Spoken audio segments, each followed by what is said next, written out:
Norman, over to you. Okay, thank you very much, Yoga. I'm wondering if I can share slides I've got here as well. Just 1 second. I'll see if I can share my screen. Is it possible I can share some slides on the screen? I think I need to be given access. There we are. Thank you. Right.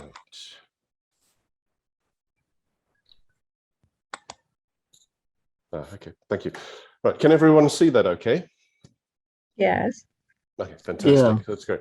Well, thanks again, Yoga, for the opportunity to come and speak. It's nice to be on the other side of the fence for a change at these meetings. Normally, I'm sort of more of a passive participant, so it's nice to be able to have a chat and put some thoughts out to people. I hope that you'll all find this of benefit.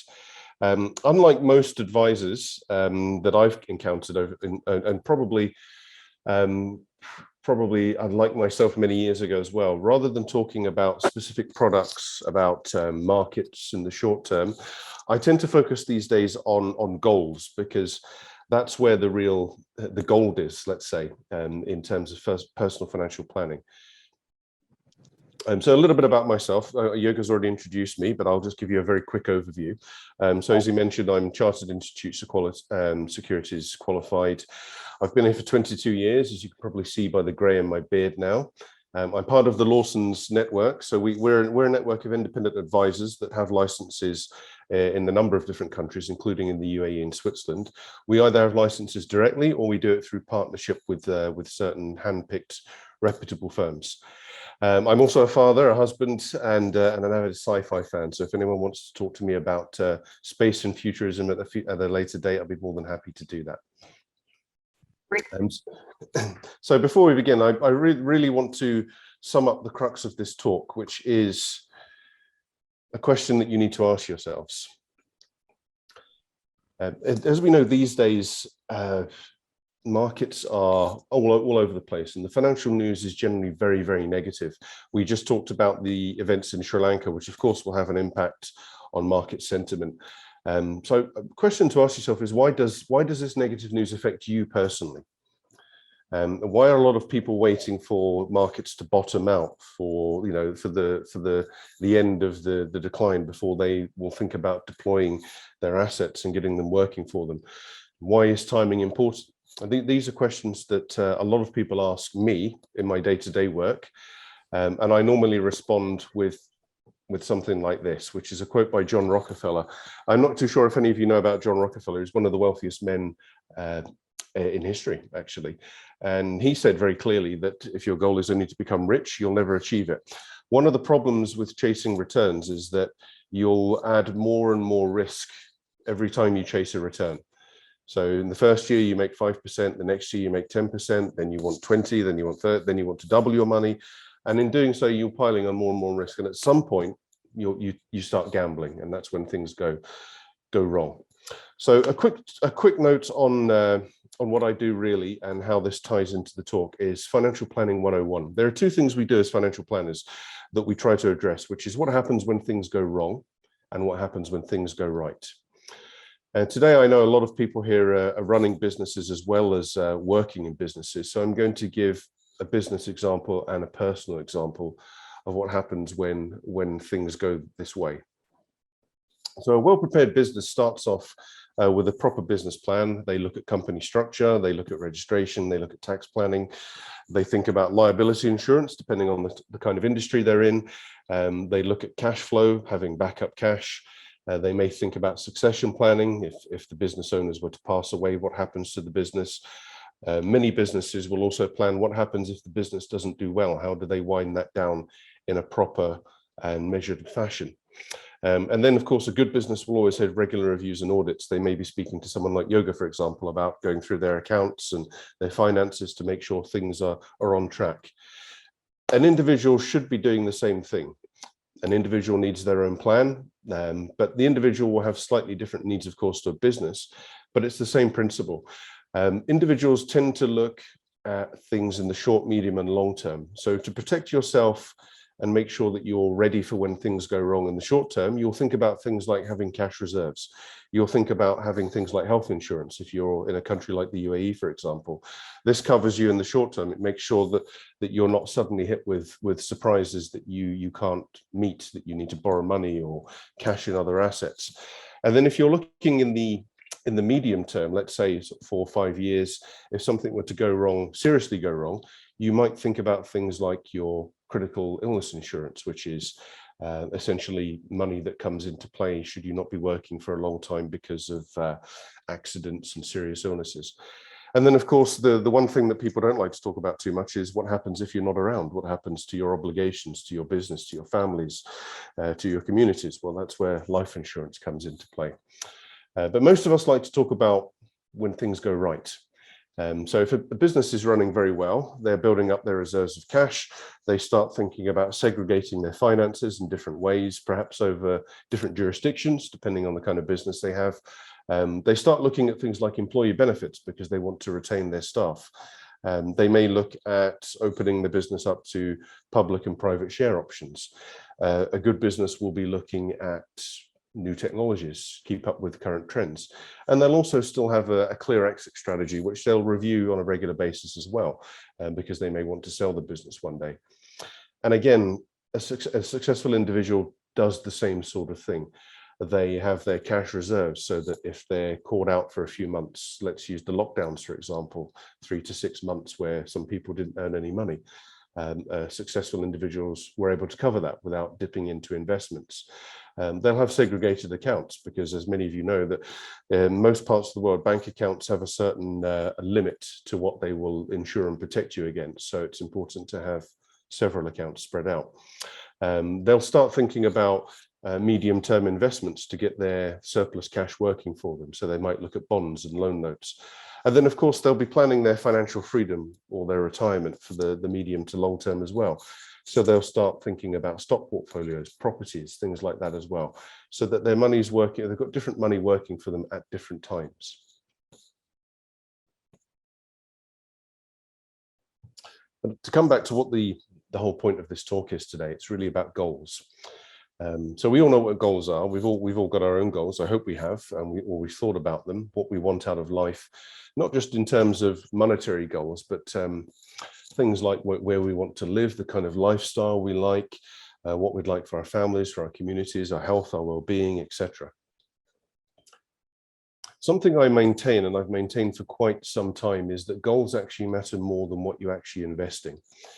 It's something that's still a fairly new concept, surprisingly, but it's actually something that goes back to the 2008 financial crisis, when we saw people were just chasing returns.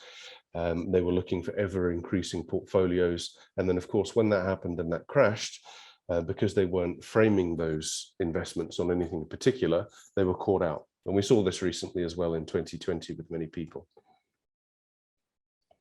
Once you have a goal, a very clear goal in place, you're able to measure progress towards that goal. As soon as you start measuring progress, you start removing the emotional decision making behind what kind of investments you go into. And once you do that, of course, then you can start thinking more logically, more clearly, and you filter out the noise. And of course, by measuring a goal, you create discipline, and discipline is really the whole point of it. Warren Buffett, who is arguably one of the most successful investors in history, has said many times that he's not trying to be smarter than everyone else. He's not trying to be picking the right stock at the right time and then selling it a week later and all this sort of thing. He's talking about being more disciplined, taking a methodology towards investments with a goal in mind. The second aspect of goals is time. Every goal has a time attached to it. For example, I'm in my mid-40s. I might be thinking about retiring when I'm 60 or 70 or perhaps never. But either way, there's a goal and there's a time frame involved. So if I'm looking at investments that are looking to meet my retirement goals, I will be thinking about how long I've got. And by thinking about how long I've got, I will select certain investments. Certain investments will be inappropriate for me, and others will be entirely appropriate.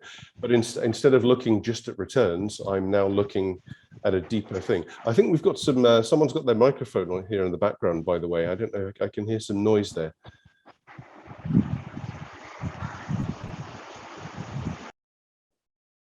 Okay, better. Yeah, sorry. Yeah, so when we're talking about time to achieve goals, that really then begins to frame what kind of investments we can look for. So rather than just saying, I want to earn X% per year without any kind of end goal in place, I'm now thinking about, I've got 10 years, I've got 5 years. What kind of investments are best for those timeframes? What are going to be the most sensible, disciplined ways to achieve that time frame? And then suddenly I'm looking at things far more logically. So the investments are framed around time and around the goal. Then, of course, when markets do drop, because I've planned ahead, I'm thinking 5 years, 10 years, my investments are framed around that. It's usually not a problem because I would have put contingencies in place for that particular goal. And one of the issues we have today is people are worried about the short-term movements of the markets simply because they don't have a goal in place. They're not looking at what's going on. If I'm retiring in 20 years, say, that's my firm goal, 20 years, and I've put money into the stock market last year and everything's gone down, it shouldn't bother me one bit. In fact, it's now a buying opportunity. If I'm retiring next year and I've put money into the markets last year, then I've got a big problem and I'm not going to be retiring next year. And that's because I've not really planned it very well. One of the things that I think is very important is regular reviews of your plans as well. Our goals change in life. When I was a younger man, things were different. I was thinking differently. I was looking at the world in a different way. As you get older, you get married, you have children, or your perspective changes, you need to review your goals. I'll give you a quick example of how businesses may or may not have planned very well. And this is, again, due to goals as well. So if we look at the 2020 lockdowns, we saw a lot of businesses close down, unfortunately. People were caught out because for just 3 to 6 months, which isn't a very long time when you think about it, they had no cash flow. Suddenly everything stopped and they had no reserves to rely on, no contingency in place. So a lot of businesses either shut their business, they borrowed heavily, or they sold at distressed prices. And either way, that was a big loss, and years of hard work was lost for many, many people. Whereas businesses that were unaffected, they had their cash reserves, they had insurance, diversified incomes in place. They may have invested in new technologies as well, like we're using Zoom today. This is something that surprisingly, despite being around for many years, a lot of people were unable to get their heads around and grasp it. And again, that comes because people didn't have a plan. Now, with the personal view of things as well, we see markets move in cycles. This is a fact. They always have done, always will do. Yet we still see this panic. Everyone's talking about it. Every time I go to a meeting, every time we switch on the news, everyone's panicking about the market, what's going on, what's going to happen tomorrow. And again, this is because people don't have their goals in place. If we have our goals in place, we're not so concerned about the short term anymore. We're thinking about 10 years, 15 years. And then we might start looking at the markets as opportunities. We may say that, well, you know, the S&P was down sort of 20% or 15%. I'm going to put a bit more in because when it comes back up again, I'm going to do very well. And I'm not looking to cash in for 10 years or 15 years. So often one thing that ties into all of this is our relationship with money. And this is really all about psychology. And this is why I avoid talking about specific investments, particularly if I haven't discussed these areas with somebody first, is because I want to know what someone's psychology towards money is. Some cultures do have, let's say, they look at money as maybe a bad thing, or maybe a good thing, maybe the only thing. And it's important to understand where people are coming from with money, because their whole decision-making process towards investments stems from that. People also have certain attitudes towards debts as well. And they have certain motivations towards borrowing. Again, this all ties into your goals. So I've kept this very, very quick today, very, very short, because I'd rather open it up to questions and keep it more interactive, because I feel this is a subject that is a very personal subject. And I think there are 3 things that I hope that you'll take from this, which is that when you're considering an investment, whoever or wherever you consider that investment with, whether that's a long-term investment or a short-term investment, try to think about why you're taking that investment beyond the return of the investment, beyond why it sounds good from an emotional point of view. Think about what that investment will do to get you to where you want to be. and then remove your emotions from the decision-making process of that investment. I think that goals are a very emotional thing, and I think emotions are a wonderful thing, but there's an old saying that emotions are a wonderful servant, but a very poor master. And I think that when we frame our goals, they should be emotional because that gives us a stake in that goal. But then the actual way that we achieve our goals should be quite disciplined and less emotional. And one of the problems that many people face, and why a lot of people end up losing money, is because they tie the emotional decision making behind the goal into deciding what kind of an investment to go into as well. Don't look at following the crowd. Unfortunately, for all of us, we all have our own needs, our own personal needs, which can be different from those of our family, those of our communities, and those in the wider market. So it's very, very important to look at what's right for you personally when you're making decisions about investments. So that's really the crux of the whole thing. As I said, very simple, very short. I'd rather open this up and let it be more interactive and let you ask questions and sort of pick my brains about this. So I'll hand it back over to you. Thank you. Thank you very much, Norman. And especially thank you for accepting my invitation and coming here and sharing your knowledge. Thank you. So I will open the floor for questioning. That's about 10 minutes time. But if you have any further questions, Norman has kindly agreed to be with us during the networking session also. So after the network introductions are over, you can ask any question. But before I open the floor, I would like to give this certificate of appreciation to Norman.